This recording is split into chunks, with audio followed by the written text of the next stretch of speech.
ìwọ ni mo gbójúlé ọlọ́run àwọn kérúbù o ìwọ lèmi fẹ̀yìntì ọlọ́run séráfù o màmá jẹun jábọ́ ọlọ́run mọ́ mi sẹ́yìn rẹ̀ màmá fi mí sílẹ̀ bàbá mi olódó màmá kọ̀yìn sí mi bàbá mi yọ̀run torí ìwọ ni mo gbójúlé o ìwọ ni bàbá mi ujà ló fi o ujà ló fi ujà ló fi la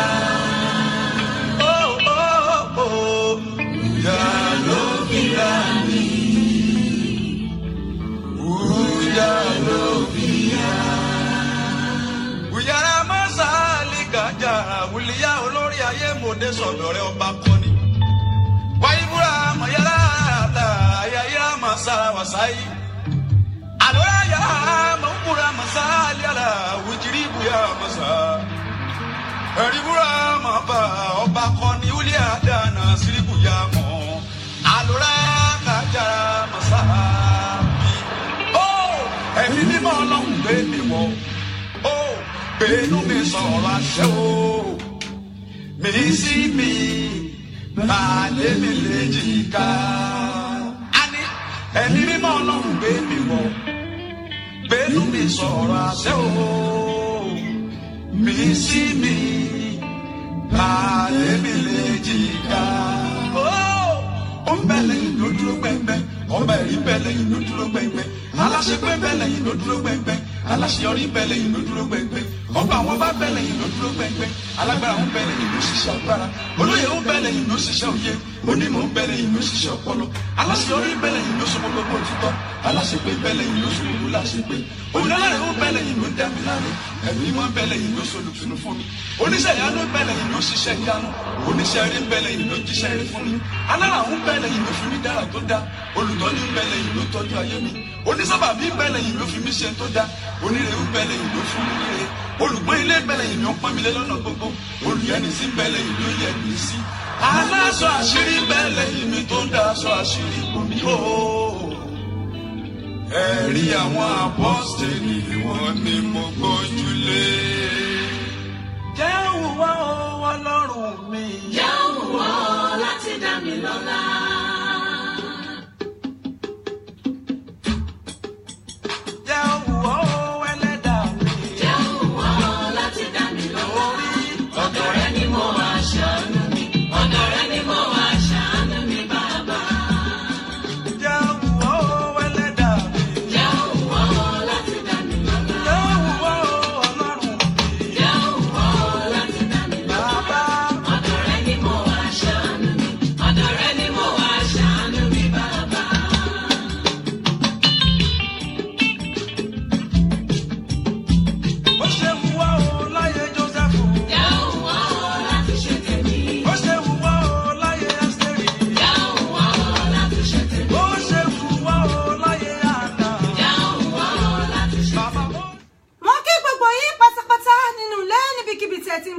tí ń wò wá mo kí yín wípé ẹ káàsán ẹ káàárọ̀ níbikíbi tí ọwọ́jà ètò yìí tó bá ti ń dọ́dọ̀ tì yín nílé iṣẹ́ wa ìbílẹ̀ rédíò tiwantiwa lára àgbàyídá ìyẹn nílùú London ní United Kingdom níbẹ̀ náà la wà yìí níbi tí ẹ ti ń gbọ́ wa tẹ̀ ẹ ti ń wù wá ẹ gbọ́ bólórin ọ̀hún ti rí ó ní jẹ́ ó wù ọ́ olúwa bó ti wù mí gbogbo ohun tó wù mí tó wù ẹ̀yin náà lágbára ọlọ́run yóò wù Elédùmarè ọlọ́run ó sì ṣe fún gbogbo wa mo kí yín nínú ilé yìí wípé ẹ káàsán ẹ kú dédé àsìkò yìí níbikíbi tí ẹ bá wà gbogbo ẹ̀yin ìyá gbogbo ẹ̀yin bàbá wa pátápátá gbogbo ẹ̀yin ìránṣẹ́ ọlọ́run ọba gbogbo ẹ̀yin àfáà ọlọ́run gbogbo ẹ̀yin ajígbọ́tọ̀ ọlọ́run ọba pátápátá a kí yín wípé ẹ kú dédé àsìkò yìí gbogbo ẹ̀yin onílé àlejò ẹ̀yin ìyálájẹ́ bàbá lọ́jà a kí yín o wípé ẹ kú iṣẹ́ ẹ̀ní lórí ètò yín ètò wa wákàtí àdúrà náà la wà yìí níbi tí àwọn bàbá wa nínú Olúwa níbi tí wọ́n ti máa fọ̀rọ̀ náà ń bọ́ wa níbi tí wọ́n ti máa fi àdúrà tí wọ́n fi máa tú ìdè tí wọ́n fi máa já ìdè tí wọ́n fi máa sọ gbogbo òkè ìṣòro èmi àti yín tí wọ́n fi máa sọ di pẹ̀tẹ́lẹ̀ àwọn bàbá wa wọ́n ń bẹ ní orí ìkàlẹ̀ ìyẹn níléeṣẹ́ wa ìbílẹ̀ rédíò ẹ lè máa gbọ́ wa lórí wẹ́bsáìtì wa www.ibileradio ibileradio.com. Ẹ dẹ̀ lè máa gbọ́ wa lórí TuneIn Radio, lórí TuneIn, ẹ download TuneIn, ẹ search fún Ìbílẹ̀ Radio, ẹ máa gbọ́ wa ńbẹ̀. Lórí Facebook wa Ìbílẹ̀ Radio Tiwantiwa, lórí page wa Ìbílẹ̀ Radio UK, ẹ máa gbọ́ wa bẹ́ẹ̀ lẹ́sìn máa wò wá níbẹ̀.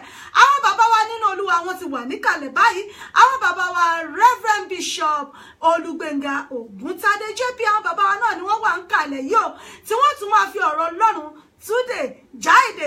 Ẹ̀yin náà kúkú ti mọ̀ àwọn tó wà lórí ètò níjẹjọ, àwọn ni wọ́n lè dáhùn sí, náà lè jẹ́rìí sí agbára Ọlọ́run. Mo sì mọ̀ pé lẹ́ni àtẹ̀mí àtẹ̀yìn tá a tún wà lónìí, gbogbo èrè tó sọ ayé tiwa náà já, gbogbo tá a ti ń wá tà ń sọ̀rọ̀ pátá lọ́lọ́dùmarè ó fi lé wa lọ́wọ́ lágbára àṣẹ Èdùmarè. Àwọn bàbá wa wọ́n wà níkàlẹ̀ gẹ́gẹ́ bí mo ti máa sọ fún yín pé wòlíì Ọlọ́run ni wọ́n, ìránṣẹ́ Ọlọ́run ni wọ́n. Tá a bá ń sọ̀rọ̀ nípa àwọn wòlíì olókìkí ní orílẹ̀-èdè wa Nàìjíríà, kódà wọn ṣe fọwọ́ rọ́tì sẹ́yìn torí pé iṣẹ́ Ọlọ́run náà ni. Àwọn bàbá wa náà ni wọ́n máa kí wa káàbọ̀ sí orí ètò. Ẹ káàbọ̀ bàbá wa nínú Olúwa. Ẹ kú ilé olóòtú. Yes sir. Mo kí gbogbo àwọn ènìyàn jákèjádò gbogbo àgbáyé níbi tí ìkànnì ẹ̀rọ yìí dé, wípé wọ́n kó àfọmọnìyàn ṣe lẹ́ẹ̀kan sí i, wọ́n sì kó àkókò yìí. Àdúrà tí mo gbà fún orí kọ̀ọ̀kan tó ń gbọ́ mi lónìí ni wípé lórúkọ Jésù olùgbàlà, ayé yín kò ní korò. Àmín Jésù. Ọlọ́run alààyè yóò dẹ̀ fi adùn sáyé orí kọ̀ọ̀kan. Mo kí wa pé a kú ilé, a kó àfọmọnìyàn ṣe lágbára ìjọ̀dún àgùntàn orí kọ̀ọ̀kan wa, a ò ní kábàámọ̀ ìwásáyé wa. Àmín. Ọ̀nà mímọ́ yóò dẹ̀ jẹ́ káyé wa rọ̀ wá lọ́rùn. Àmín o. Bí tí wàá wù kí a pẹ́ láyé tó ní agbára ìjọ̀dún àgùntàn, a ò ní pàdánù ilé ológo. Àmín. Bẹ́ẹ̀ ni yóò rí o. Àmín. Jésù Kristi Olúwa wa. Àmín, àmín, àmín lórúkọ Jésù. Ohun àwọn bàbá wa náà lẹ ti gbọ́ yìí, mo sì nígbàgbọ́ wípé bí wọ́n ti wí bẹ́ẹ̀ náà ni ó rí. Bàbá, mo fẹ́ kẹ́ ẹ bá mi fún àwọn tí wọ́n bá rí fídíò yìí ṣíà. Ṣé ẹ mọ̀ pé kéèyàn ó mọ̀ wò kò dàbí pé kéèyàn ó ṣíà rẹ̀, kéèyàn ó invite àwọn ọ̀rẹ́ rẹ̀ wá káwọn náà wá jọre ọ̀fẹ́ Ọlọ́run. Ẹ bá mi fún àwọn tó rí bá rí fídíò yìí tí wọ́n bá rí ṣíà, tí wọ́n bá rí èèyàn pè sórí ètò yìí, ẹ bá ń fún wọn ní àdúrà. Ẹnikẹ́ni tó bá ń ṣe àfídíò yìí ló ran iṣẹ́ ìránṣẹ́ yìí lọ́wọ́.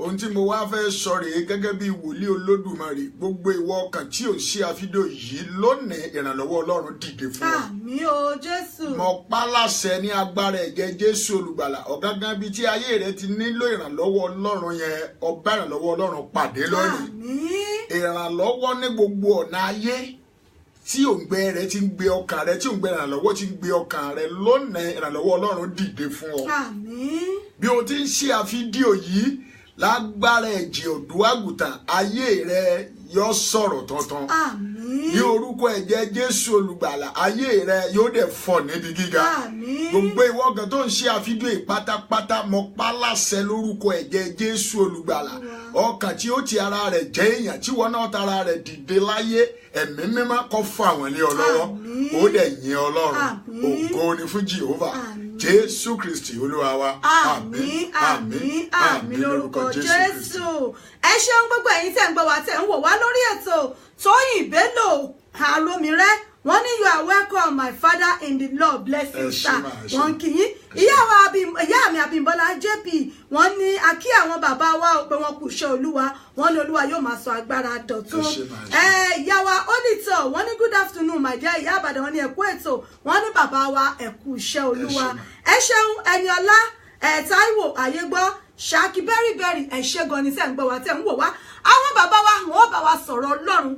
Nígbà tó bá wa sọ̀rọ̀ Ọlọ́run tán, mo mọ̀ pé àwọn àwọnú agbami àdúrà lọ, àbí bẹ́ẹ̀ kọ́ bàbá mi, àwọn àwọnú agbami àdúrà lọ níbi tó gun èṣù ó ti wó láti rà àánú gbà, tí mo sì mọ̀ pé bẹ́ẹ̀ náà ni ó rí. Ẹ má gbàgbé àwọn bàbá wa ìjọ wọn wà lórílẹ̀‐èdè Nàìjíríà, bẹ́ẹ̀ sì rèé ìjọ àwọn mọ́dà wa náà rèé tí wọ́n ń lò sí nínú ìlú UK yìí, àwọn màmá wa Mother of Grace, ìyẹn Life Changing Ministry International, House of Life of Transformation, ní ìjọ àwọn màmá wa nílùú UK, tó jẹ́ pé tẹ́ ẹ bá fẹ́ rí bàbá wa ìbẹ̀lẹ̀ ti bá wọn níkàlẹ̀ ni wọ́n wà tí wọ́n yí kọ́dà bẹ́ẹ̀ bá ń bẹ̀ dáàárọ̀ ẹ bá bàbá wa ń bẹ̀, torí pé iṣẹ́ Olúwa yìí Ọlọ́run ọba ó ó gbélé wọn lọ́wọ́ wọ́n sì ń ṣe gẹ́gẹ́ bí Ọlọ́run ti rán wọn. Life Changing Ministry International House of Life Transformation ìyẹn nílùú UK fún gbogbo ẹ̀yin ọkàn tẹ́ bá fẹ́ darapọ̀ mọ́ wa láti bá wa ṣèsìn láti bá wa jọ́sìn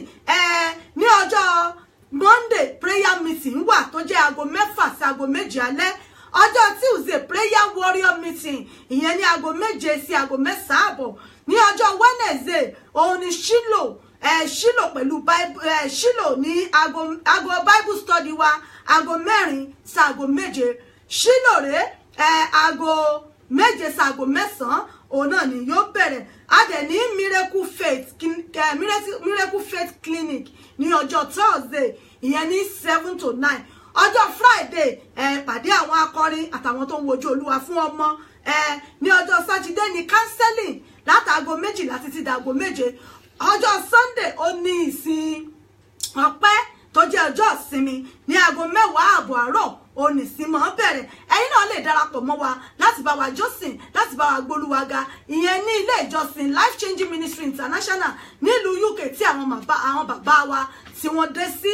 Ìyẹn wà ní 106 Newland Park, Sydenham, London, SC26 5NA. Níbẹ̀ náà ni ìjọ náà wà fún gbogbo ẹ̀yin tẹ́ bá fẹ́ bá wọn jọ́sìn. Ìjọ Kérúbù àti Séráfù ẹgbẹ́ mímọ́ òun náà ni ẹ ṣé. Àmọ́ àwọn nọ́mbà àwọn bàbá wa ká tó kúrò lórí ètò á fi sílẹ̀ fẹ́ ìtẹ́ bá fẹ́ pè wọ́n bóyá lẹ́yìn ètò. Àmọ́ àwọn bàbá wa wọ́n á bá wa sọ̀rọ̀ Ọlọ́run báyìí tó bá wa sọ̀rọ̀ Ọlọ́run tán á wà lọ nínú àdúrà lóní sánsan gidi gangan. Hallelujah bàbá mi. Hallelujah. Yes. A dá gbogbo padà sọ́dọ̀ Ọlọ́run. Olúwa ṣeun. Síwájú ohun gbogbo ẹ jẹ́ ká gbàdúrà. Ọlọ́run gbogbo àgbáyé. Kábíyèsí. A wà lórí agbágbé sí lẹ́ẹ̀kan lónìí.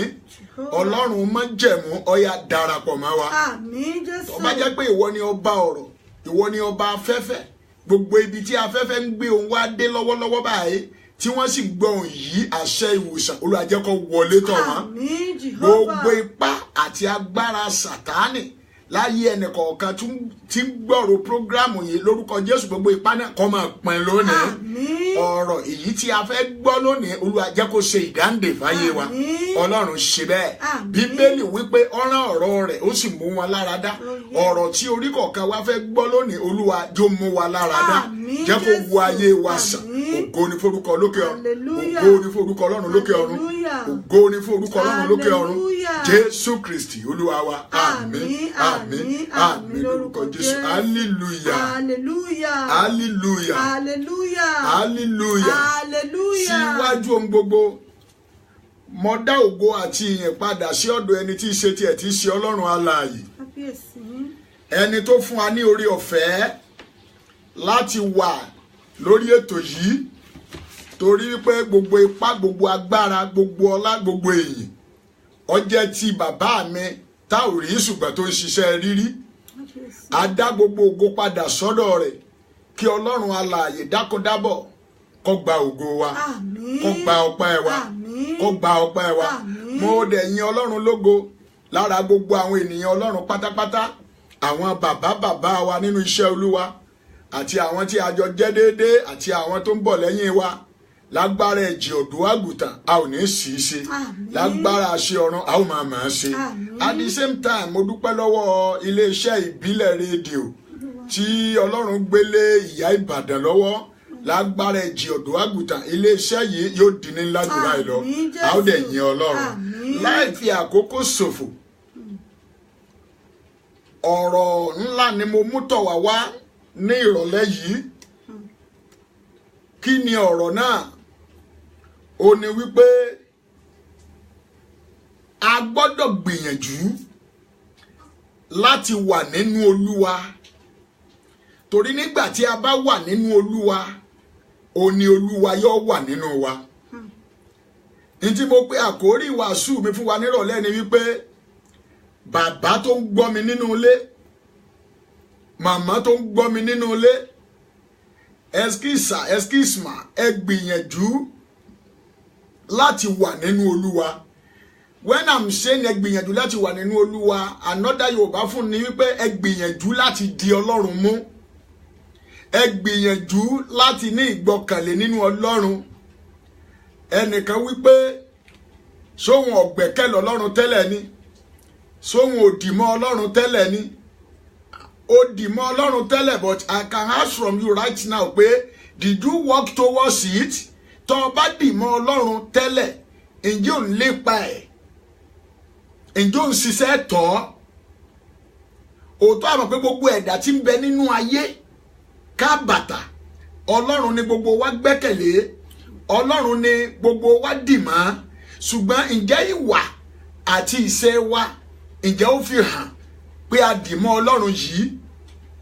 irú ìwà wo èntọ́gọ́kọ́ ga jù òun ni gbígbẹ́kẹ̀lé Ọlọ́run, sísin Ọlọ́run láìsinmi àti láìsàárẹ̀, òun ni wíwá ojúrere Ọlọ́run. ẹnikẹ́ni tó bá ti gbẹ́kẹ̀lé Ọlọ́run, ǹjẹ́ ẹ jẹ́ mọ̀ pé màmá tí ń bẹnu lé mo ń sọ fún yín bàbá, tí èèyàn bá ti gbẹ́kẹ̀lé Ọlọ́run tó dẹ̀ work towards it, tó ń lépa rẹ̀ lọ́sàn-án lóru lábùsùndájí, mo fi ọwọ́ Jésù sọ̀yà fúnrú ọkàn bẹ́ẹ̀ pé ogun ayé kì í borí wọn. irú àwọn ọkàn bẹ́ẹ̀ wọn kì í kábàámọ̀ pé àwọn wálé ayé. irú àwọn ọkàn bẹ́ẹ̀ wọn kì í ṣe àṣetì nínú ayé. irú àwọn ọkàn bẹ́ẹ̀ omi àánú kì í gbẹ lára wọn. ẹnikẹ́ni tó bá ti gbọ́kànlé Ọlọ́run, ojúrere Ọlọ́run kì í fi wọ́n sílẹ̀. ìdí nìyẹn tí Bíbélì ṣe sọ fún wa nínú ìwé Jòhánù orí 15 bẹ̀rẹ̀ láti ẹsẹ̀ 1, amen, tó sọ wípé èmi ni àjàrà tòótọ́, bàbá mi sì ni olùṣọ́gbà, gbogbo ẹ̀ka nínú mi tí kò bá so èso òun á mú kúrò lórúkọ ẹ̀jẹ̀ Jésù olùgbàlà. Ọlọ́run kò ní mú wa kúrò. ọ̀pọ̀lọpọ̀ ọ̀rọ̀ kẹ́rò pé òun wà nínú ayé by mistake. ọ̀pọ̀lọpọ̀ kẹ́rò pé òun wà nínú ayé láti máa ṣe bó ti wù. ọ̀pọ̀lọpọ̀ kẹ́rò pé òun wà nínú ayé pé mo wá sínú ayé kí n kàn gbénú ẹ̀ kí n dẹ̀ tún padà. ọ̀pọ̀ kẹ́rò pé òun wá sínú ayé láti wá catch form, kó ń kàn ṣe bó ti wù, kó ń ṣiṣẹ́, kó ń jẹun, no. a wá sínú ayé. Ọlọ́run send wa sínú ayé for a purpose. Ọlọ́run rán wa wá sínú ayé láti wá fi ògo òun hàn, láti wá sin òun. Anyway, Jòhánù ṣe sọ wípé gbogbo ẹ̀ka tí ó bá so èso òun á wẹ̀ mọ́ kí ó lè so èso sí i. gbogbo ẹ̀ka tó bá so èso Ọlọ́run wípé òun á wẹ̀ mọ́ kó lè bá a so èso sí i. màmá kan béèrè nínú ilé, bàbá kan fọ̀ pé irú èso wo làwọn ó so. ìwọ náà mọ irú èso tó yẹ ó so sọ́mọlàkejì rẹ, nínú ẹbí rẹ, níbi iṣẹ́ rẹ, ládùúgbò rẹ.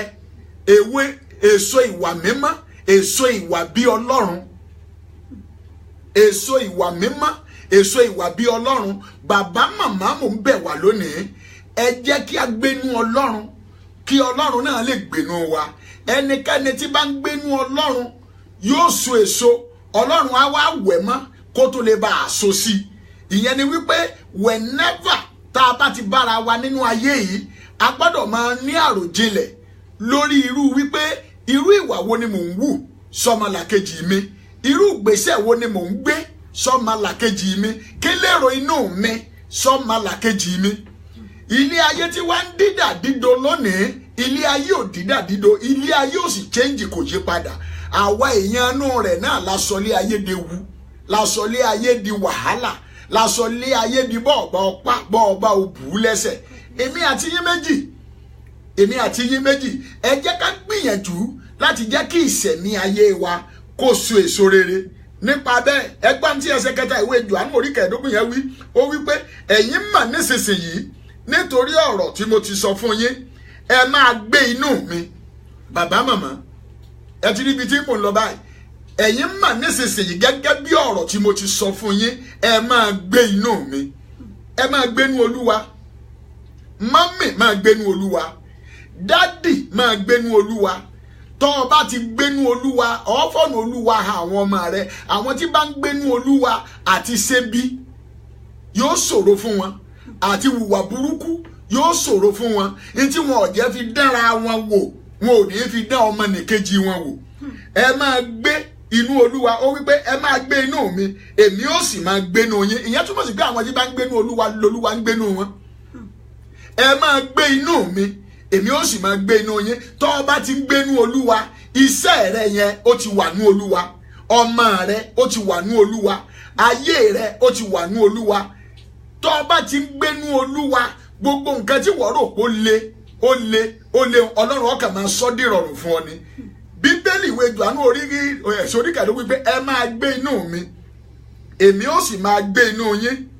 Ó ní gẹ́gẹ́ bí ẹ̀ka kò ti lè so èso fún ara rẹ̀, bẹ́ẹ̀ ni praise the Lord. Ó ní gẹ́gẹ́ bí ẹ̀ka kò ti lè so èso fún ara rẹ̀ bí kò ṣe pé ó bá ń gbé inú àjàrà, bẹ́ẹ̀ ni ẹ̀yin bí kò ṣe pé ẹ bá ń gbé inú mi. Bí ẹ̀ka kò ti lè so èso fúnra rẹ̀ bí kì í bá ṣe pé bá ń gbé inú àjàrà. Àjàrà ni odidi igi tó ga sókè, àwọn ẹ̀ka ilẹ̀ ká tó sọ lára ẹ̀. Káníkọ̀ wá wo odidi igi kan ṣoṣoṣo kọ́ bẹ́ẹ̀ kan nú ẹ̀ka rẹ̀ kọ́ sọ sí ilẹ̀. You will see that for the next 2, 3, 4 hours ẹ̀ka yẹn ti gbẹ dànù. Ìyẹn ni wípé àjàrà ní mú ẹ̀ka ṣe bí tòótọ́. That is why tí Bíbélì fi ń sọ fún wa wípé Ọlọ́run wa ni àjàrà. Gbogbo orí kọ̀ọ̀kan tí ń ṣẹ̀mí láyé mọ́mì ẹ̀ka nìyí. Ẹni tó lè fún yín ní nǹkan tẹ́ ẹ fẹ́ láyé, ẹni tó lè jáyé yín ó fún yín ní nǹkan tẹ́ ẹ fẹ́, ẹni tó lè jẹ́ káyé yín move forward, òun ni ká ẹ wà nínú àjàrà. Ta ni àjàrà? Òun ni Ọlọ́run. Ẹ jẹ́ ká gbìyànjú láti wà nínú àjàrà. Bàbá màmá ẹsẹ̀ kanu wípé èmi ni àjàrà ẹ̀yin ni ẹ̀ka, ẹni tí ó ń gbé inú mi àti èmi nínú rẹ̀ òun ni yóò so èso ọ̀pọ̀lọpọ̀. Ẹni tí ń gbé inú mi àti èmi nínú rẹ̀ òun ni yóò so èso ọ̀pọ̀lọpọ̀. Lágbára ẹ̀jẹ̀ Jésù olùgbàlà, orí tí ń gbọ́ mi nílé ń gbogbo bí tí a fi àṣeyọrí ayé rẹ pamọ́ sí, agbára tí ń gbé nínú ikú àti àjíǹde Jésù olùgbàlà, ọgbà àṣeyọrí ayé ẹ̀ lé ọlọ́ lónìí. Mọ̀dẹ̀ pa láṣẹ gbogbo ipákípá àti agbára kágbára tó lè máa jà ọ́ lógun lójú ayé lójú oorun. Mo sọ àsọtẹ́lẹ̀ gbogbo ipá àti agbára náà iná ẹ̀mí mímọ́ kó jó wọn run lónìí. Màmá dádì ẹgbọ́sà ẹgbẹ́nu olúwa, kólúwa kó lè gbénu yín. Ẹ dìrọ̀ mọ́ Ọlọ́run. Ẹ rí pé tẹ́ ẹ bá ti dìrọ̀ mọ́ Ọlọ́run, ohun gbogbo Bíbélì wípé pẹ̀lú olúwa ohun gbogbo ni ṣíṣe. Ẹ ti ẹ̀ jẹ́ kí n fún yín ní tàn kan nínú Bíbélì. Mo fẹ́ sọ̀rọ̀ nípa Símónì àti Pétérù. Bíbélì jẹ́ ó yé wa wípé Símónì àti Pétérù wọ́n jẹ́ gbajúgbajà pẹjapẹja, they are fishermen. Iṣẹ́ tiwọn tí wọ́n yàn láàyò òun níṣẹ́ pẹjapẹja. Orí kan gbọ́ mi lónìí bí Ọlọ́run ti ń bẹ tí ẹ̀mí rẹ̀ wà láàyè nínú agbára ọ̀rọ̀ tí ń jáde lọ́wọ́lọ́wọ́ yìí, ó bá Jésù olùgbàlà pàdé. Ǹjẹ́ yẹn mọ̀ pé Pétérù àti Símónì wọ́n jáde nínú ilé, wọ́n ń lọ síbi iṣẹ́ wọn gẹ́gẹ́ bí ìṣe wọn, wọ́n ń lọ sí odò pẹjapẹja wọn. Ẹ má sì gbàgbé if you are a very good fisherman, àwọn pẹjapẹja gbàgbọ́ wípé òru lẹja rìn. Automatically ẹni tó bá fẹ́ pa ẹja bó ti fẹ́, wọ́n gbàgbọ́ pé àwọn bẹ̀rẹ̀ iṣẹ́ ẹja àwọn níbi ọwọ́ òru tílẹ̀ mọ́, because òru lẹja rìn nínú obú. Ǹjẹ́ jẹ́ mọ̀ pé Símónì àti Pétérù wọ́n kọjá lọ sí odò láti lọ rèé dẹ odò. Wọ́n bẹ̀rẹ̀ sí ní dẹ odò. Wọ́n ju àwọn sódò láti bí ọwọ́ aago 11 alẹ́ títí tílẹ̀ fi mọ́. Bẹ́ẹ̀ ni ǹjẹ́ ẹ mọ̀ pé àwọn Pétérù àti Símónì kò gbé ẹja hóró kan. Mo pa láṣẹ lórúkọ ẹ̀jẹ̀ Jésù olùgbàlà, gbogbo ìwọ orí tó ń gbọ́ mi ní ìrọ̀lẹ́ yìí, lágbára ẹ̀jẹ̀ ọ̀dọ́ àgùntàn ó tún wàhálà lásán máa láyé.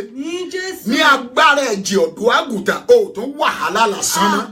Láti òní lọ tí èmi bá jẹ́ wòlíì Ọlọ́run ní orúkọ Ọlọ́run bàbá àti ti ọmọ àti ti ẹ̀mí mímọ́, iṣẹ́ rẹ yẹn kó bẹ̀rẹ̀ sí í lérè, ayé rẹ kó bẹ̀rẹ̀ sí í lérè. Gbogbo ẹ̀yin arìnrìn àjò pátá ẹ̀ní kábàámọ̀ pé ìrìnrìn àjò lórúkọ Jésù. Ǹjẹ́ ẹ jẹ́ mọ̀sà, ǹjẹ́ ẹ jẹ́ mọ̀mà, Pétérù àti Símónì wọ́n dẹdò látàlẹ́ di àárọ̀ ọjọ́ kejì, wọn ò rí ẹja hóró kan mú. Mo ń sọ fún yín nípa Ọlọ́run. lágbára ẹ̀jẹ̀ ọ̀dùn àgùntàn ìwọ náà bọ́lọ̀ ń pàdé lónìí. ǹjẹ́ jẹ́mà bí wọ́n ṣe wá dẹdò tán ní ìdájí wọ́n ń fọ àwọn nù kí wọ́n máa lọ ilé ni Jésù Olúwa wa dé. Jésù Olúwa wa ó fẹ́ báwọn ènìyàn sọ̀rọ̀ Ọlọ́run. Àwọn ènìyàn ti dúró de Jésù létí adágún yẹn. Jésù wá sọ wípé ó wá yà ọ̀kan lò nínú ọkọ̀ Símónì àti Pétérù. Bíbélì ti ẹ̀jẹ̀ òye wa wípé ti Símónì ló yá lò láti dúró nínú rẹ̀ kí Jésù má bàa dúró nínú omi láti fi lè bá àwọn ènìyàn sọ̀rọ̀ ọ̀rọ̀ Ọlọ́run. Ẹgbẹ́ ìyanu ọbẹ̀ nígbà tí Jésù Olúwa wa tó bá àwọn ènìyàn sọ̀rọ̀ Ọlọ́run tán tí àwọn ènìyàn jẹ́ǹjẹ́ ẹ̀mí tán ó wá rí pé àwọn tó ń lo ọkọ̀ wọn láti fi lè wà convenience fóun láti fi lè bá àwọn ènìyàn sọ̀rọ̀ Ọlọ́run kí lòun ó ṣe fún wọn. Jésù wá pe Símónì tó lu ọkọ̀ rẹ̀ ó ní Símónì ọkọ̀ yìí ọ̀yà tì síbú lọ́sàn-án gan ọ̀yà tì síbú. Símónì wá wà wọ́ndà pé gbogbo òru àná àti dẹ́dọ̀ yìí àárín kankan múnú ẹ wá ìdẹ́ tó wá ní àtì síbú ní ìsìn ó ń bá Jésù gágìw mọ̀ pa láṣẹ lórúkọ ẹ̀jẹ̀ Jésù Olùgbàlà gbogbo ogun ayé tí ń bọ̀ wíjọ́ gbogbo ogun ayé tí ń fọ̀rọ̀ ẹ wẹ́lọ̀ kì í ogun ilé ọkọ ni àbí tẹnu iṣẹ́ ogun ilé bàbá ni àbí tilé ìyá bí Ọlọ́run ti ń bẹ tí ẹ̀mí rẹ̀ wà láàyè gbogbo ogun yẹn ó di ìtẹ̀mọ́lẹ̀ fún ọ lónìí. ǹjẹ́ ẹjẹ́ mà Símónì ọkàn wàá wí pẹ̀lú ìgbàgbọ́ ní anyway nítorí ọ̀rọ̀ rẹ mọ̀ pa láṣẹ nítorí ọ̀rọ̀ Ọlọ́run àjàgà ogun tí a gbé wọ̀ Ọlọ́run yẹn iná ẹ̀mí mímọ́ ọgbọ́ dànù rọ̀lẹ́. nítorí ọ̀rọ̀ rẹ èmi ó tì í síbú. Símónì ó ti ọkọ̀ ojú omi síbú láti dẹdò bí Jésù ti wí sí ìyàlẹ́nu Símónì ò tí ì rin òpó iná méjì lórí omi tí fi ń ṣẹ́wọ́ sí àwọn tó wà ní òdì kejì odò pé kí wọ́n máa bọ̀ hallelujah láti wá ran òun lọ́wọ́ láti fa àwọn jáde nínú odò torí wípé àwọn yẹn ti kó àkókún àti àwòsílẹ̀ ẹja débi pé kò lè dà fà jáde kí àwọn olùrànlọ́wọ́ tó dé láti wá ran Símónì lọ́wọ́ láti fa àwọn jáde nínú odò. Ntọ́ máa ń ba èmi lẹ́rù nípa orí Bíbélì ní gbogbo ìgbà ní màsà ẹ gbọ́ odò tí Símónì àti Pétérù ti jẹ látàlẹ́ àná mọ́júmọ́ tí wọn ò rí ẹyọ ẹja kan pa lójú ẹsẹ̀ tí Jésù ní kí wọ́n wá tún odò yẹn dẹ ẹjọ́ torí Ọlọ́run kí ló da ẹja sínú odò. Ohun tí mo fẹ́ lò ń bẹ̀rẹ̀ ìyẹn ni pé tọ́ ọ bá wà nínú Ọlọ́run bàbá tọ́ ọ bá wà nínú Ọlọ́run màmá agbára kan ó lè má jẹ́ ọ wàhálà mọ́ láyé agbára kan ó lè má jẹ́ ọ sánná ní kí ayé mọ́ agbára kan wà tí ó gbà ọ́ lọ́wọ́ ogun agbára kan wà tí yóò gbé ọ lékè. Símónì àti Pétérù wà rò wípé ṣùgbọ́n gbogbo alẹ́ àná láti fi dẹ́dọ̀ èyí tí a mú nǹkan kan jáde ẹgbọ́n tí mo fẹ́ sọ fún yín ẹsẹ̀ Bíbélì yìí tá a bá ní ká gbé sínú ìṣẹ̀mí ayé ẹ̀jẹ̀ á gbé sínú ìṣẹ̀mí ayé láàrin ìṣẹ́jú kan mo fi odò yẹn mo fi wénú ayé tí gbogbo wa wà yìí mo fi ire tèmi rẹ̀ ń wá kí àṣeyọrí tèmi rẹ̀ ń wá kí mo fi wí ẹja mo fi èmi rẹ̀ wé Símónì àti Pétérù ṣé ẹ mọ̀ pé gbogbo ayé kan beat about the bush náà ni ẹnìkan ò lè sọ pé ibi tí rèé hùn wá ni ẹni tó jí láàárọ̀ tó lóun ń lọ ṣọ́ọ̀bù kò lè sọ pé iye tó ń wọ́n pabọ̀ ni ẹni tó jí láàárọ̀ tí ń lọ bí iṣẹ́ rẹ̀ kò lè sòǹdíwọ̀n pé irú ayọ̀ tó ń wọ́n bà pàdé bẹ́ẹ̀ ni tí ẹ̀ ní pé kó kúrò nínú ilé àṣeyọrí wà lọ́wọ́ ẹni tó láyé àtòdì ọ̀run ṣùgbọ́n ẹgbọ́n tí mò ń sọ fún yín lónìí tó bá ṣe é ṣe fún Jésù Olùgbàlà láti da ẹja sínú odò automatically mọ̀ pa á láṣẹ lónìí lágbára ẹ̀jẹ̀ Jésù Olùgbàlà gbogbo ilẹ̀kùn àṣeyọrí tí gbogbo orí tí ń gbọ́ mi ń kàn ilẹ̀kùn yẹn ṣí fún ọ̀rọ̀ lẹ́yìn. Àmín Jésù Kristi. ǹjẹ́ ẹ jẹ́ mọ̀ Símónì àti Pétérù ọmọ ń tọ́ da ẹja sínú odò ìyẹn ni wípé àṣeyọrí rẹ iṣẹ́ rẹ kọ́ ni yóò ṣòdiwọ̀n ẹ̀ àṣeyọrí ẹ̀dá ìwé tó kà kọ́ ni ó ṣòdiwọ̀n ẹ̀ mo gba PhD mo gba doctor kódà professor ni mi no mi ní kéèyàn má kàwé o ẹ mọ́ sí mi gbọ́ àkẹ́ni kan mọ́ lọ́wọ́ sọ pé prophet ilé mọ́mọ́ tó láwọn èèyàn má kàwé mọ́ mi ilé èèyàn má kàwé o ṣùgbọ́n tí màá sọ fún wa ni wípé ìwé tó kàkọ́ ni ó sòǹdìwọ̀n àṣeyọrí ayé ẹ Ọlọ́run ló lè sòǹdìwọ̀n àṣeyọrí ayé ẹ mọ̀ pálásẹ̀ lónìí ìgòríta àṣeyọrí táwọn àkà èèyàn dúró dé ọ̀ka iná mímá ọ̀yá kó sídìí wọn bẹ̀rẹ̀ rẹ̀. Àmín Jésù Kristi.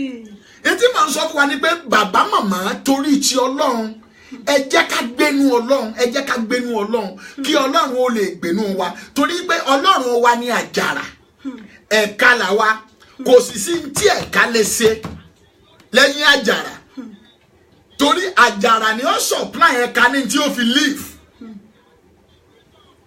tí àjàrà tí ẹ̀ka bá wá sọ pé orí ìhùn pé ju àjàrà lọ ṣé ẹ mọ̀ pé yọ wàhálà jìnnà lágbára ẹ̀jẹ̀ ọ̀dọ́ àgùntàn gbogbo orí tí ń gbọ́ mi nílé nínú mọ́tò níbikíbi láti òní lọ ẹ̀ tó wàhálà mọ́. Àmín Jésù Kristi. mo fi yọ́nú Ọlọ́run bẹ̀ wá ǹjẹ́ ẹ jẹ́ mọ̀ wípé Símónì àti Pétérù gẹ́gẹ́ bí ẹ̀ka wọ́n ti ṣe wàhálà látàlẹ́ àná tílẹ̀ fi mọ́ ṣùgbọ́n wọn ò rí àjàrà ọ̀ǹtì tí àjàrà dé láti supply wọn ní need tí wọn ní nǹkan tí wọ́n need nígbà yẹn ni ẹja tó wọnú omi nígbà yẹn ni ẹja tó wọnú odò mi ò fẹ́ mọrú ire tí òǹgbẹ rẹ̀ ń gbé ọkàn rẹ̀ mi ò fẹ́ mọrú ire tí ò ń lé kiri ayé mi ò fẹ́ mọrú àṣeyọrí tó ń lé kiri bí Ọlọ́run ti ń bẹ tí ẹ̀mí rẹ̀ wà láàyè àṣeyọrí ayé rẹ̀ ọtẹ ọ̀dọ́wọ́ lónìí. Àmín Jésù. mo sọ fún wa ìwé kọ́ ni ó sòdiwọ̀n àṣeyọrí ayé èèyàn traveling kọ́ ni ó ṣàṣeyọrí kọ́ ni yóò sòdiwọ̀n àṣeyọrí ayé èèyàn mo travel lọ London mo travel lọ America ìlú tí mo gbọ́ tí wọ́n ló jìnnà jù tí wọ́n ní lẹ́yìn rẹ̀ kò sórílẹ̀-èdè mọ́ omi lọ́kẹ̀ lọ sálàlú òní Australia kéèyàn travel lọ síbi ilẹ̀ àti sánmà àti pàdé kí ó sòdiwọ̀n ayé èèyàn ṣùgbọ́n ẹ gbọ́ gbogbo ẹ̀yẹ tẹ́ travel wá lùí bóyá America ni bóyá London ni bóyá Germany ni bóyá Australia ni bóyá Switzerland ni bóyá China ni gbogbo ẹ̀yin tẹ́ travel káàkiri gbogbo àgbáńlá ayé mo pa á láṣẹ lórúkọ ẹ̀jẹ̀ Jésù olùgbàlà ẹ̀ ní kábàámọ̀ pé travel. Àmín Jésù. ǹjẹ́ ẹjẹ́ mọ̀ pé lómi ò travel tó wà Nàìjíríà tí wọ́n bá fún un ní físà ìlú èbó yóò ní kí lómi èsè ni tó wà nílé tí ń sílé lóṣooṣù tí ń sílé lọ́dọọdún tí mo fẹ́ lò ń bẹ̀ ni wípé kìí ṣèwé tá a kà tàbí pé mo ń travel lọ London mo ń travel lọ America nǹkan ni ó sòdiwọ̀n ìyẹn ìṣerere ayé èèyàn ọpọlọ èèyàn kọ́ ni ó sòdiwọ̀n ìgbéga ayé èèyàn mo gbọ́n mo clever mo smart nǹkan ni ó sòdiwọ̀n ìgbé ayé èèyàn ntẹ́mi mú tọ̀ wá ní ìrọ̀lẹ́ ni wípé ẹnìkan ní ìsòdiwọ̀n ilé ayé èèyàn òun ni mo ní kó wá gbénú ẹ̀ kó náà gbénú ẹ̀ kó lè bá gbé ilé ayé rẹ̀ sí the next level tọ́kàn kó lè bá fi àṣeyọrí ayé rẹ̀ tọ́kàn kó lè bá fi lé ọ lọ́wọ́ ẹni yẹn ni mo mú tọ̀ wá nínú ṣọ́ọ̀bù ẹ̀ tó ti ń gbọ́ mi lọ́wọ́lọ́wọ́ báyìí nínú ilé rẹ̀ tó ti ń gbọ́ mi lọ́wọ́lọ́wọ́ báyìí nínú mọ́tò tó ti ń gbọ́ mi lọ́wọ́lọ́wọ́ báyìí lórí ìrìn tó ti ń gbọ́ mi lọ́wọ́lọ́wọ́ báyìí láti ìbílẹ̀ rédíò ẹni yẹn ni mo mú tọ̀ wá tí í ṣe Jésù Kristi Olúwa wa ọmọ aládé àlàáfíà ọba ayérayé ó ní mo gbé tọ̀ wá wípé kó wà nínú rẹ̀ kó náà wà nínú rẹ̀ ìmídélè tó bá ti wà nínú rẹ̀ gbàgbé tí mo bá ní ọ gbàgbé yẹn pé gbàgbé wàhálà gbàgbé ìdààmú gbàgbé ìṣòro gbàgbé fìtínà gbàgbé ìgbógun gbàgbé ègún ìdílé tí máa ń jà wọ́n nídìílé bàbá rẹ yẹn gbàgbé ègún ìdílé tí máa ń jà wọ́n nílé ìyá rẹ yẹn tó o bá ti wà nínú Jésù gbàgbé ogun tí máa ń ṣẹ́ wọn lórí nílé bàbá rẹ yẹn Jésù yẹn ni mo ní kó wà nínú ẹ̀ nírọ̀lẹ́ yìí mò ń fìyọ̀nú Ọlọ́run alààyè bẹ̀ wá ní agogo 7 sí agogo 9 ìsọjí àgbàyanu kan lọ lọ́wọ́lọ́wọ́ ní Life Changing Ministry International number 1 no see signal number 1 no see signal Newland Park Newland Park bus stop number 1 no see signal Life Changing Ministry International. Mo fi yọ́nú Ọlọ́run bẹ̀ ọ́ tí ẹ wá dẹ̀wò náà kọ́ ọmọ pé rere ni Olúwa. Oríṣiríṣi àwọn aránṣẹ́ Ọlọ́run ló wà ńbẹ̀ on the 22 Monday ló ti bẹ̀rẹ̀. Òní ni á di mẹ́ta. Àtijọ́ tó ti bẹ̀rẹ̀ náà làwọn ènìyàn ti bẹ̀rẹ̀ sí ní yin Ọlọ́run lógo pé Jésù ògo ni fún orúkọ rẹ o. Number 106 Newlands Park bus stop Sydenham High Street. Ní òní ní déédé agogo méje gan agogo mẹ́sàn-án òun ni program yẹn bẹ̀. Màmá wa nínú Olúwa tí Ọlọ́run gbé ìjọ yẹn lé lọ́wọ́ Senior Mother Reverend Dr. Annie Abiodun Oguntade. Phone number tí wọ́n ní should be in case ẹ lè débì kan kọ́nà fẹ́ pakaso àbí kẹ́ láti mojú ọ̀nà. Nọ́mbà wọn ni 07 83 82 16 953. ẹ tún bá mi tún nọ́mbà yẹn. Ẹnìkan láwọn ń wá bírò 0783. Mo ń bọ̀ náà. 0783. Mother Grace. Àwọn ni Ọlọ́run tọwọ́ wọn gbẹ́jọ ìkàlẹ̀ nílùú UK. Ẹ lè pe nọ́mbà wọn sórí 83 82 16 953. Postcode tí ó lead èèyàn the church yẹn straight. Àwọn nọ́mbà mọ́dà wa tẹ́ ẹ lè pè nìyẹn àti tẹ nọ́mbà yẹn síta. Ẹ lè pe nọ́mbà wọn fún ìsọjí àgbàyanu tí ó wáyé ní alẹ́ yìí. Lálẹ́ yìí ní aago méje sí aago mẹ́sàn-án. It's going to be wonderful. Ọlọ́run pé káwọn èèyàn wá wò ó kó wá sọ̀rọ̀. It's going to be wonderful. Kìí ṣe téèyàn lè máa ròyìn tàbí téèyàn lè máa ṣàpèjúwe. Àfi kéèyàn wà níbẹ̀. Postcode tí ó lead èèyàn the church yẹn straight ó ní SE 26 5 NA lẹ́ẹ̀kan sí SE 26 5 NA ní postcode tí a gbéyàn the church yẹn ṣùgbọ́n tí ọgbọ́nà bá fẹ́ dàbí gbàgbọ́ fẹ́ dojúrú ẹ pè nọ́mbà mọ́dà yẹn nọ́mbà tèmi gangan ní London Wòlígbénga ló àti wà ní bíbá ẹ̀rọ àmọ̀mọ́ náà. Bàbá wa Wòlígbénga Ògúntadé Samson. Bàbá wa Wòlíì Ògúntadé.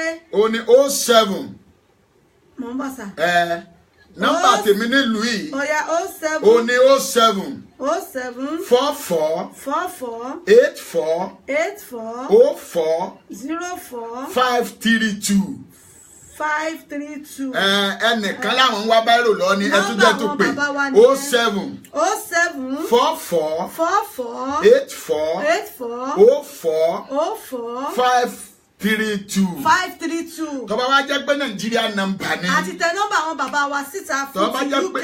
Tó bá jẹ́ pé Nàìjíríà nọ́mbà ni 080 30 Nigeria number 62 7545. That's my Nigeria number. Ẹ jẹ́ ká gbìyànjú. Ẹ bá wa tún nọ́mbà Nàìjíríà. Nigeria number is 080 30 62 75 45. Wòlígbénga ni tá a bá dẹ̀ ní àwọn èèyàn ní Nàìjíríà tí wọ́n ń pòǹgbẹ ìjọ Ọlọ́run tí ọ̀rọ̀ Ọlọ́run pọ́nbélé wà nínú ẹ̀ ní àìní àmúlùmọ́là ìjọ wa the Holy Church of Cherubim and Seraphim Àgbàláàánú ààfin Olódùmarè ó wà ní ojú ọ̀nà Ìwó road Olódò báǹkì. Téèyàn bá ti dé Ìbàdàn téèyàn bá ti sọ pé ojú ọ̀nà Ìwó road dà téèyàn bá ti ń lọ sí ọ̀nà Ìwó road kó sọ pé Olódò báǹkì lòun ó ti sọ. Téèyàn bá ti sọ̀rọ̀ Olódò báǹkì kó lóun lọ sí community grammar school tó wà ní Alájá. Níbẹ̀ ni ìjọ wa wà. Téèyàn bá ti dé community grammar school yẹ kó sọ pé òun lọ síjọ Kérúbù and Séráfù Wòlígbénga wọn á mú onítọ̀hún débẹ̀. Ìjọ wa ní Nàìjíríà nìyẹn. Bàbá màmá nírú àkókò báyìí kò yẹ kó ní wàásù gángan ẹsẹ̀ máa wà fún wa mọ́. kò yẹ kí wòlíì ẹ̀gá ẹ̀sẹ̀ máa pàrọwà fún wa mọ́ kí kálukú ó tó mọ̀ wípé dídé Jésù ò ní pẹ́ mọ́. Ẹ jẹ́ ká fàyè wa fọ́lọ́run, ẹ jẹ́ ká gbénú Ọlọ́run kọ́lọ̀ náà ò lè wà nínú wa. By doing that, ohun gbogbo yóò lè rọrùn, ohun gbogbo ó lè júṣe fún wa. Ẹ̀yin ò rí nígbà tí Símónì àti Pétérù tí wọ́n rí Jésù, ẹ ó rí wípé ayé wọn fún wọn ní tí wọ́n ń fẹ́, gbogbo tí wọ́n ń wàhálà sí, tí wọ́n ń fòró sí.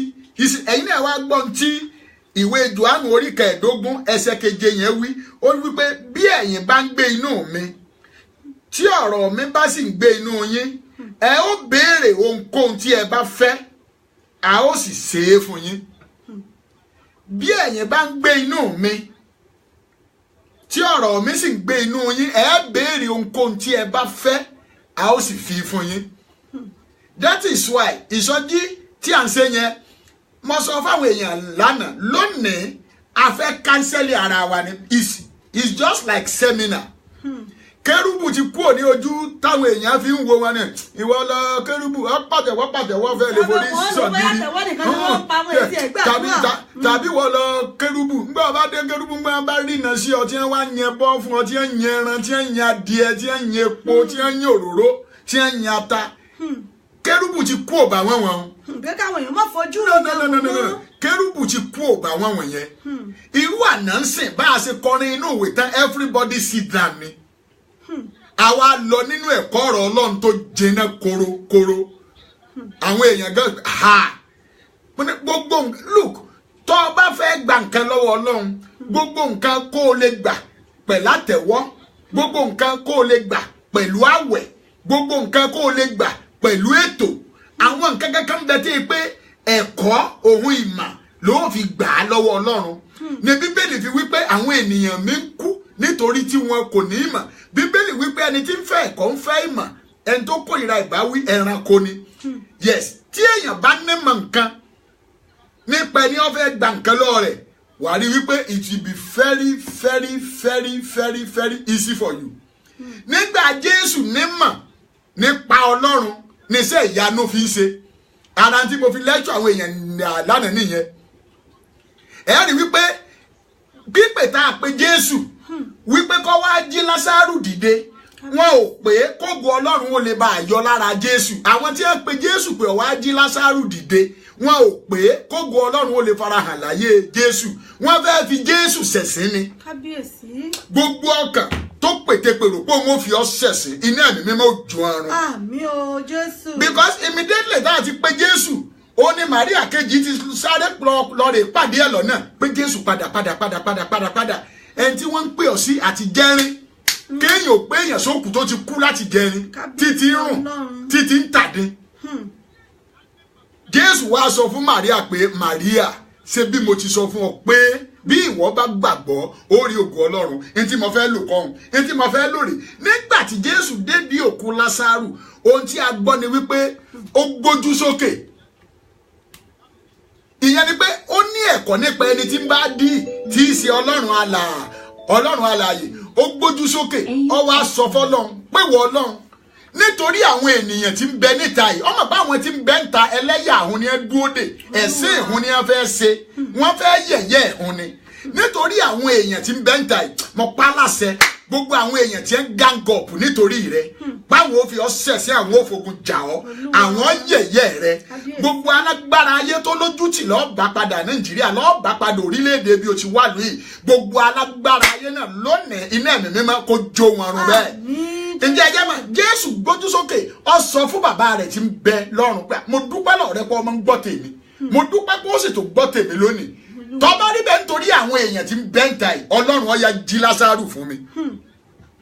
Bíbélì wípé òkú tó ti kú láti jẹrin, títí rùn, títí ń tàdín. Ǹjẹ́ ẹjẹ́ mọ̀ kó jí, Jésù sì fa ọmọ náà lé àwọn tó ní lọ́wọ́ padà. Èyí tí mo sọ débẹ̀ ni wípé kéèyàn tó lè gbádùn ẹnìkan, ó gbọ́dọ̀ understand ẹni tó ń bá rìn, ó gbọ́dọ̀ understand Ọlọ́run.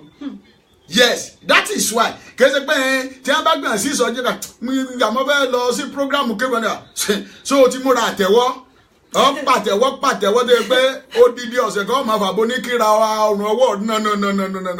Kérúbù ti move to the next level. Ọ̀rọ̀ Ọlọ́run pọ́nbélé lọ́pọ̀lọpọ̀ ìgbà. Mi sọ pé ká fàtẹ́wọ́ ṣiṣẹ́ ẹ̀sìn.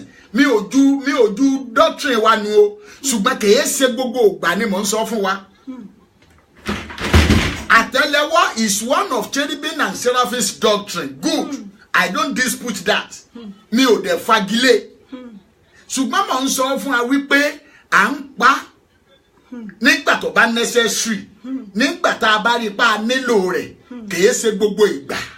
So lónìí ẹ jẹ́ ká gbìyànjú ní agogo 7 sí agogo 9 láti pàdé Ọlọ́run alààyè ní Life Changing Ministry International number 106 Signal Newlands Park bus stop. Newlands Park bus stop láti Lewisham bus 75 ni ó gbé èèyàn débẹ̀.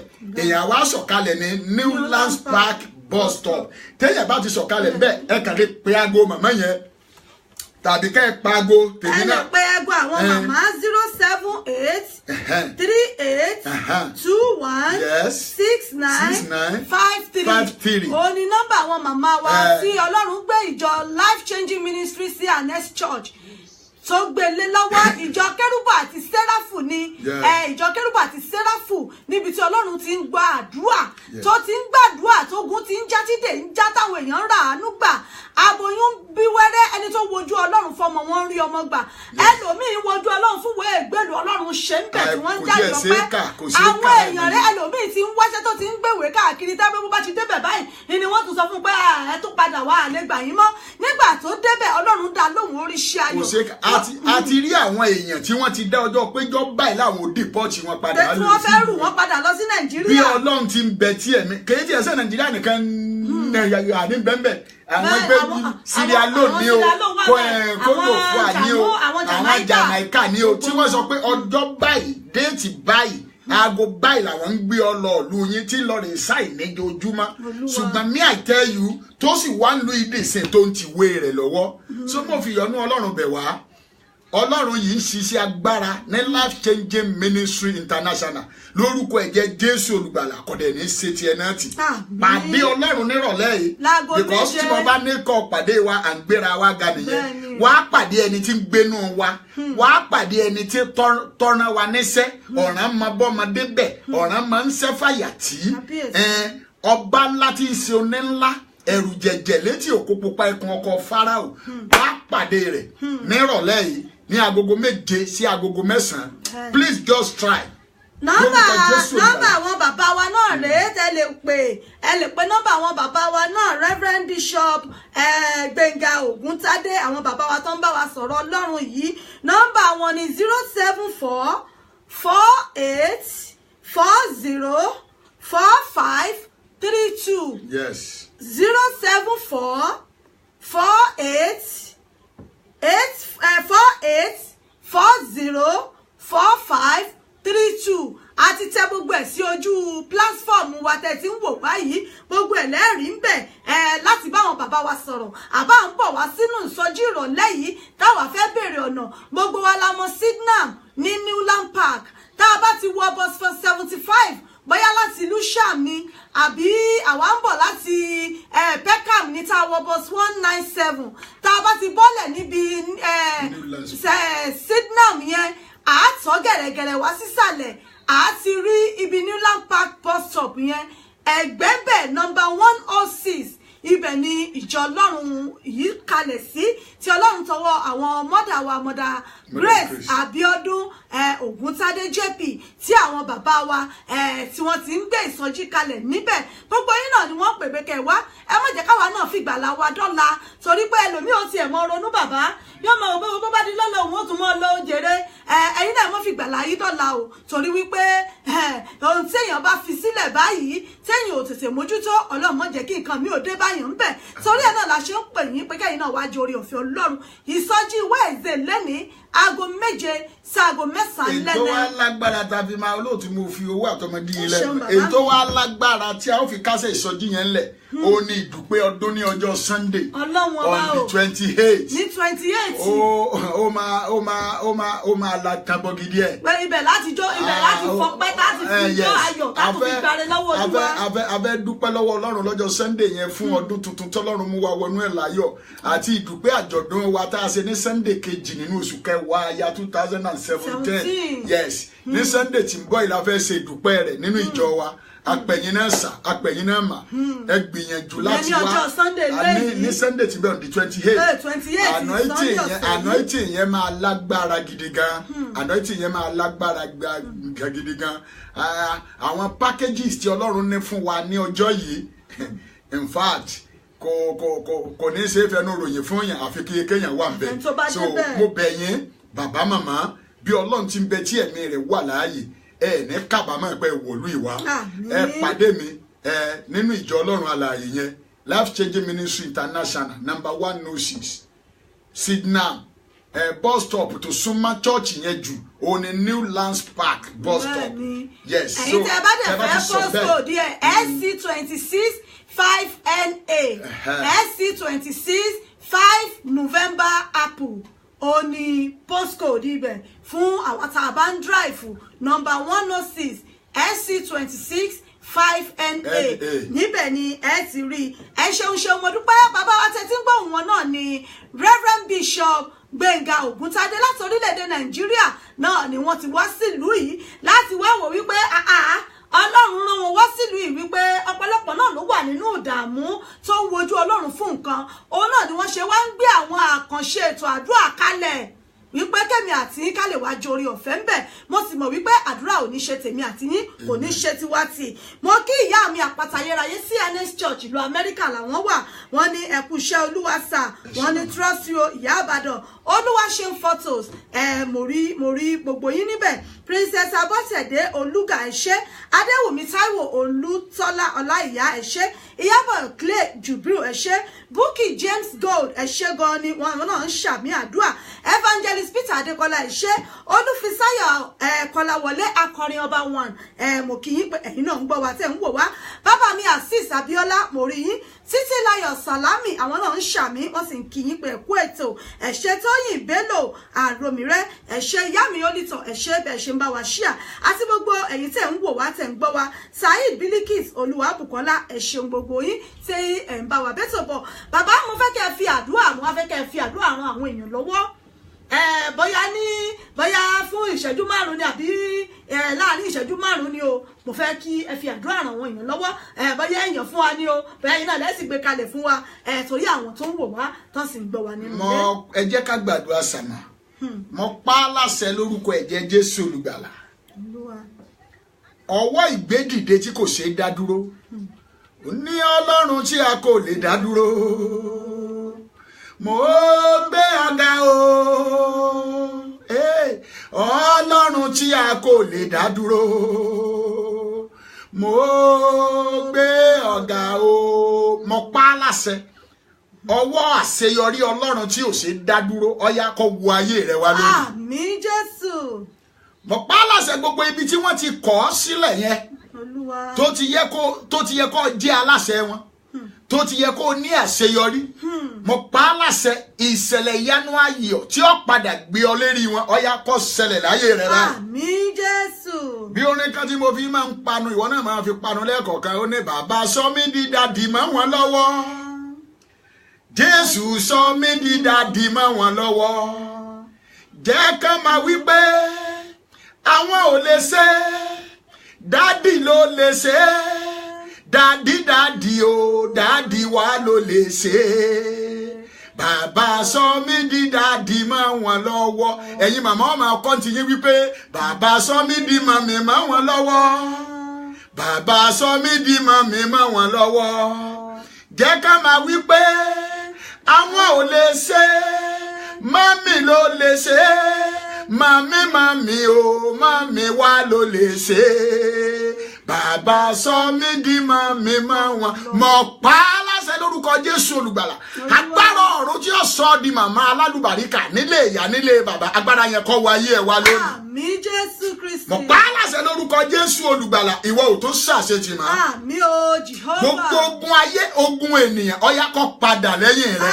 Àmín Jésù. mo pa á láṣẹ agbára wo la fi mọ́nítọ̀ rẹ kí ayé agbára wo làwọn ẹni bí òkùnkùn ayé fi ń fayé hàn ọ́ mo sọ ọ́ lórúkọ ẹ̀jẹ̀ Jésù olùgbàlà gbogbo ipá àti agbára náà lónìí iná ẹ̀mí mímọ́ ó yá kó sọ níbẹ̀ lórúkọ ẹ̀jẹ̀ Jésù olùgbàlà mo ní iná ẹ̀mí mímọ́ kó sọ níbẹ̀ iná ẹ̀mí mímọ́ mo ní kó sọ níbẹ̀ iná ẹ̀mí mímọ́ mo ní kó sọ níbẹ̀ ọ̀pọ̀lọpọ̀ ń gbé ohun ayọ̀ ṣe nílé bẹ́ẹ̀ ni ẹ̀mí Ọlọ́run sọ fún mi wípé ẹnìkan ń gbọ́ mi lọ́wọ́lọ́wọ́ báyìí ó ti gbé ohun rere ayọ̀ ṣe nílé ṣùgbọ́n àwọn alágbára ayé ti fi sàárà ṣe nílé gbogbo ògbàtọ̀ bá ti fẹ́ gbéra àti lọ lé wọ́n mọ̀ sọ fún pé Olúwa sọ pé ò gbọ́dọ̀ tí ì lọ o wọ́n má bàa pọ̀ Olúwa sọ pé ò gbọ́dọ̀ tí ì lọ o wọ́n má bàa ta ọ́ lọ́fà tó bá rí bẹ́ẹ̀ mọ́ pa á láṣẹ lónìí alágbára wo ló fi sàárà ṣe ọ nídìí ire ayọ̀ rẹ lórúkọ Ọlọ́run bàbá àti ti ọmọ àti ti ẹ̀mí mímọ́ iná ẹ̀mí mímọ́ àròjà ọ̀yá kọlọ́rẹ̀ máa jó wọn ọ̀yá ọ̀nà kan là fún ọ bẹ́ẹ̀ mọ sọ́sáyé ìwọ bàbá màmá ẹ̀ gbogbo tó fẹ̀rẹ̀ kó jọ òní fẹ́ kó tà á mọ pa láṣẹ gbogbo ìwọ tó ti wá ń sí iye ọdún tó ti wọ̀lú yìí ṣùgbọ́n tó rí àṣeyọrí zero tó rí àṣeyọrí zero tó bá rí bẹ́ẹ̀ mọ pa láṣẹ kí ọdún yìí ó tó dá sí méjì ohun rere tó rò pé ò lè gbèsè lógún ọdún lẹ̀ ọ̀yá kó bẹ̀rẹ̀ sí gbèsè Ọlọ́run ṣe bẹ́ẹ̀ ìdè tá a fi dì ọ́ já oh my God mọ lọ já kò lè sàmì mọ lọ já màmá ìyanu mọ lọ já ìdè tá a fi dì ọ́ mọ lọ já oh my God ìdè tá a fi dì ọ́ mọ lọ já Ọlọ́run Orímọládé ọjà ìdè yẹn Ọlọ́run Ọ̀ṣọ́fà ọjà ìdè yẹn Ọlọ́run Apọ́sọ Jọ̀délé Babalọ́lá ọjà ìdè yẹn Ọlọ́run gbogbo àwọn àgbààgbà wòlíì ọjà ìdè yẹn bẹ́ẹ̀ ni yóò rí àṣẹ ti mú ká yí padà láti ìṣẹ́jú ìlọ ẹni tó bá tún ti gbógun tì ọ́ kílẹ̀ ò gbé mi ẹni tó bá fọ̀rọ̀ ẹwẹ́ lọ kí láì da ọyá kíkó òjijì ọ pa gbogbo ẹnikẹ́ni tó bá lòun ọ̀fara ní ọ láyé ilẹ̀ kó kílẹ̀mù ẹ̀mí ẹ̀ mọ̀ pa á láṣẹ lórúkọ ẹ̀jẹ̀ Jésù olùgbàlà gbogbo ọkàn tó bá tún lòun ó fogun jọ láti ìṣẹ́jú ìlọ kílẹ̀ ó gbé mi mọ̀ sọ̀rọ̀ àṣẹ bíi wòlíì Olódùmarè gbogbo ọkàn tó bá tó ta fa ogun sí ọ láti ìṣẹ́jú ìlọ ọyá kí wọ́n ya wèrè oh my God mo ní kí wọ́n ya wèrè lórúkọ Jésù olùgbàlà kí wọ́n ya wèrè gbogbo ọkàn tí ń fi bí lé ọkì Olúwa kó gbé wèrè yẹn láyà ẹ ó dẹ̀ yẹn lọ́run kọjá ní ògo tuntun bọ́ọ̀nù àṣeyọrí bẹ́ẹ̀ ni yóò rí wà lẹ́nu ọpẹ́ màmá tí ń sàmì ọ̀ lẹ́nu ọpẹ́ bàbá tí ń sàmì yẹn ọ̀ lẹ́nu òyìn mọ́lọ́ lẹ́nu òyìn ọ̀ lẹ́nu ọpẹ́ ọ̀ jagun mọ́ mọ́lọ́ jagun mọ́ látòní lọ ọ̀ jagun mọ́ ogun ojú ayé tójú oorun ọ̀ jà kankan mọ́ bẹ́ẹ̀ ni yóò rí àṣẹ mú o kò ní yí padà iléeṣẹ́ ìdọ́wọ́ Ọlọ́run ká jóná iná ò ní sọ ń bẹ̀ aláṣẹ àtolùdarí iléeṣẹ́ ìyá Ìbàdàn lórúkọ Jésù ẹ ó máa ṣe mọ́lẹ́ máa ṣe mọ́lẹ́ máa ṣe mọ́lẹ́ máa ṣe nínú àwọn iléeṣẹ́ rédíò tí ń bẹ lágbàáyé ìwọ iléeṣẹ́ ọ̀yá bọ́ wájú oh my God mo ní ọ bọ́ wájú mo ní ọ bọ́ wájú lórúkọ Jésù ni mo ní ọ bọ́ wájú àdàbí tí mo bá ṣàyọjú náà lókù tó bá jẹ́ pé wọ́n Ọlọ́run lọ rán mi kí n tó mara mi léèyàn wípé wọ́n màmá yìí ó bí ọmọkùnrin kan Sámúsínì Olúgbénga lórúkọ rẹ̀ ó máa jẹ́ ìránṣẹ́ Ọlọ́run alààyè ni ìpè ọjọ́ wọn ni mo fi ń bẹ Ọlọ́run lónìí ìwọ ìbílẹ̀ rédíò yìí tá a gbélé ìyá Ìbàdàn lọ́wọ́ lórúkọ ẹ̀jẹ̀ Jésù olùgbàlà ìwọ rédíò ò ní parẹ́ nínú àwọn iléeṣẹ́ rédíò ní gbogbo àgbáyé ìwọ iléeṣẹ́ ọ̀yá bọ́ wájú àwà lẹ́yìn òkìkí ayọ̀ iléeṣẹ́ ìyọ́ka nígbà òkìkí ayọ̀ iléeṣẹ́ ìbákan ìwọ màmá àdàwátì àṣẹ mọ́ kò ní yí padà gbogbo ìwọ tí ò ń gbọ́rù àdúrà yìí ogun ayé ẹ ṣẹ lónìí ìdè tá a fi dì ọjà Bíbélì wípé Mósè Árónì àti Sámúẹ́lì nínú àwọn àlùfáà Ọlọ́run wọn ké pe Ọlọ́run dáhùn gbogbo ìwọ tí ò ń gbọ́ mi lọ́wọ́lọ́wọ́ báyìí gbogbo tó lè máa fira rẹ̀ pé ogun pè ṣòro láyé rẹ̀ iná ẹ̀mí mímọ́ ọ̀yà kó jó wọn rẹ̀ báyìí bẹ́ẹ̀ ni yóò rí àṣẹ mu ká yí padà àṣẹ bàbá tí ọmọ tẹ̀mí mímọ́ àṣẹ Jésù Kristi Olúwa wa àmín àmín àmín lórúkọ Jésù mẹ́ta hallelujah hallelujah hallelujah, Hosanna, Hosanna, Hosanna, Hosanna, iye, moye, ogo. You are blessed in Jesus' name. Amen. Ẹ kú iṣẹ́ Olúwa bàbá wa, ẹ kú iṣẹ́. Ìyàwó Abọ́lá Mildred ẹ ṣé wọ́n ṣàmì wìtìwìtì ní Princess Lizzie JP òun náà wọ́n ṣàmì wìtìwìtì. Ìyá mi Fọláṣadé apàgùtàn mo rọwọ́ yín ẹ ṣé tẹ́yìn náà gbọ́ wa tẹ́ ń wò wá. Láàárín ìṣẹ́jú 2 sí 3 màá ṣí ojú òpó sílẹ̀ bóyá ẹ̀yin èèyàn fẹ́ pè wọlé bóyá ẹ fẹ́ kí bàbá wa fún yín ní àdúrà ẹ fẹ́ kó fàdúrà ràn yín lọ́wọ́ lórí nǹkan kan ni láàárín ìṣẹ́jú 3 sí 5 á ṣí ojú òpó sílẹ̀ láti pè wọlé ẹ̀yin tẹ́ wà ní UK ni ẹ̀yin tẹ́ wà Nàìjíríà ni ẹ wà ní Europe ni tẹ́ ẹ fẹ́ pè wọlé ẹ lè pè sórí 074 59 35 3799 òun lẹ lè pè sí studio number wa 074 59 35 3799 àwọn tá a wà ní Europe tàbí Nàìjíríà a lè pè sórí WhatsApp wa +44 74 59 35 3799 òun náà lẹ lè pè sí láàárín ìṣẹ́jú 2 sí 3 á fi gba ìpè yìí bóyá ẹ ní ẹ̀bì àdúrà àbẹ́ni kankan tẹ́ fẹ́ káwọn bàbá wa kí wọ́n gbàdúrà fún yín fún Olúṣọlá Gàníù mórí yín àwọn náà wọ́n ṣàmì wìtìwìtì ẹ̀ṣẹ́ láàárín ìṣẹ́jú 5 sí 3 tàbá rẹni tó fẹ́ pè bóyá ẹ ní ìdí àdúrà ní àbẹ́ni ẹ̀bẹ̀ kan tẹ́ fẹ́ káwọn bàbá kan bá yín gbàdúrà lé lórí ojú òpó wa ti wà ní ṣíṣí 07459 35 3799 òun lẹ lè pè sí ẹ̀yin tẹ́ wà ní Nàìjíríà àbí Europe +44 74 59 35 3799 òun náà lẹ lè pè sí àgbà bí ìpè kan sí 2 kó ló di pé a máa yọ̀ǹda àwọn bàbá wa lórí ètò fún tòní.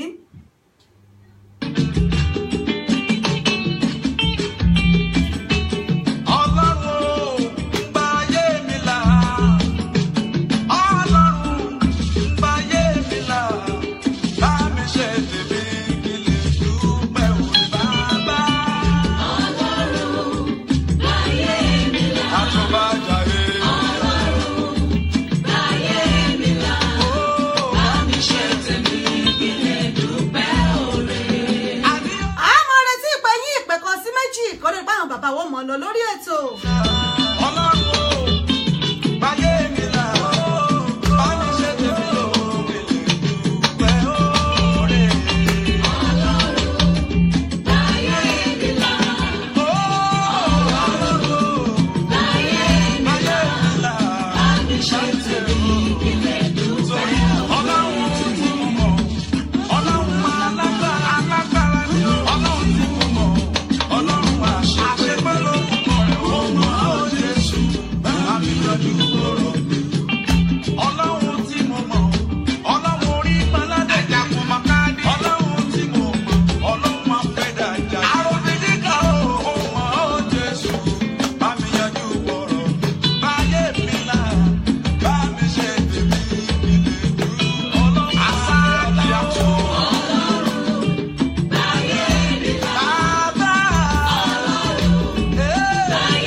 ṣeun sí ẹ̀yin náà tẹ́ bá wa dá sí tẹ́ share rẹ̀ a máa retí yín nírọ̀lẹ́ òní gangan ọjọ́ Wednesday nínú ìsìn yìí pẹ̀lú àwọn bàbá wa nínú ìsọjí àgbàyanu nínú agbami ìsọjí ìyẹn ní Life Changing Ministry International CNS Church House of Life of Transformation níbi tí Ọlọ́run ti ń mú àyípadà rere níbi tí Ọlọ́run ti ń yí ògo tó ti ń yí ayọ̀ padà sí rere a máa retí yín bẹ̀ ìyẹn ní 106 Newland Park Sydenham London SC26 5NA níbẹ̀ náà lẹ ti pàdé wa ní alẹ́ yìí pẹ̀lú àwọn bàbá wa àti àwọn màmá wa ní inú Olúwa nọ́mbà àwọn màmá wa tẹ́ lè pè sí rèé bóyá tí ẹ bá ń bọ̀ àbí bóyá ọ̀nà fẹ́ ṣe bí ìgbà tó jẹ́ wípé kò fẹ́ yé wa a lè pè sí nọ́mbà àwọn màmá wa tàbí ká pe nọ́mbà àwọn bàbá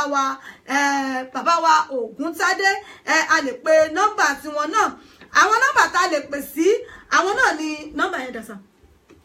A lè pè sí nọ́mbà àwọn màmá wa 078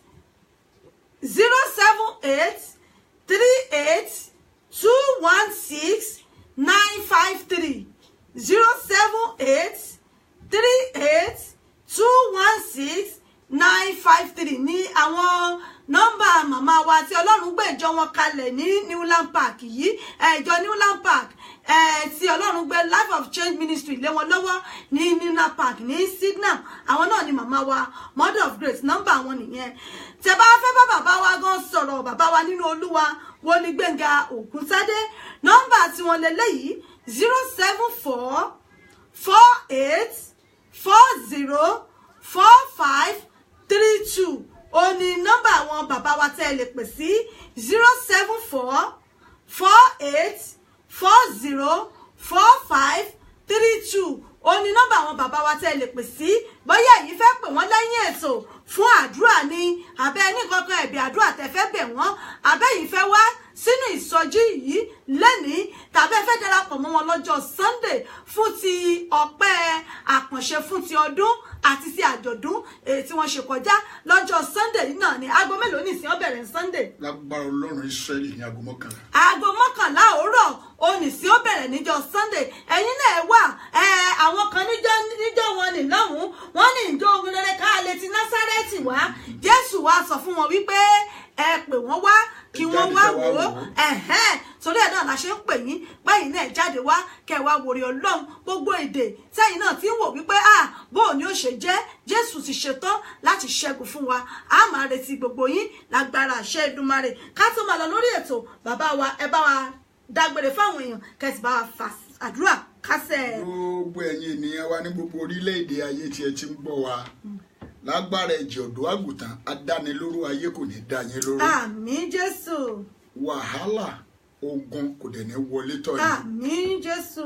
Gbogbo àmì kò ṣeé ṣe láyé yín ohun rere ẹ̀mí mímọ́ ọ̀pá mi náà rẹ̀ lórí. Àmín. Ohun tí mò ń sọ rèé gbogbo ohun rere tí ẹ bá ti ń dáwọ́lé láyé ni ó máa ṣe sí. Àmín. Ọkàn yín á dẹ̀ balẹ̀. Àmín. Lẹ́ẹ̀kan sí iléeṣẹ́ yìí kò ní bàjẹ́. Àmín. By this time around of next week lágbára ṣe Olódùmarè àwa náà la ó tún wá. Lágbára Ọlọ́run. Èmi náà la ó dẹ̀ tún bá. Àmín. In the mighty name of Jesus. Amen. Thank you very much and God bless everyone. Amen. Ẹ ṣé gan ni gbogbo ẹ̀yin èèyàn wa o. Lágbára Ọlọ́run tún pàdé àwọn bàbá wa níjọ́ mẹ́jọ láṣẹ Èdùmàrè.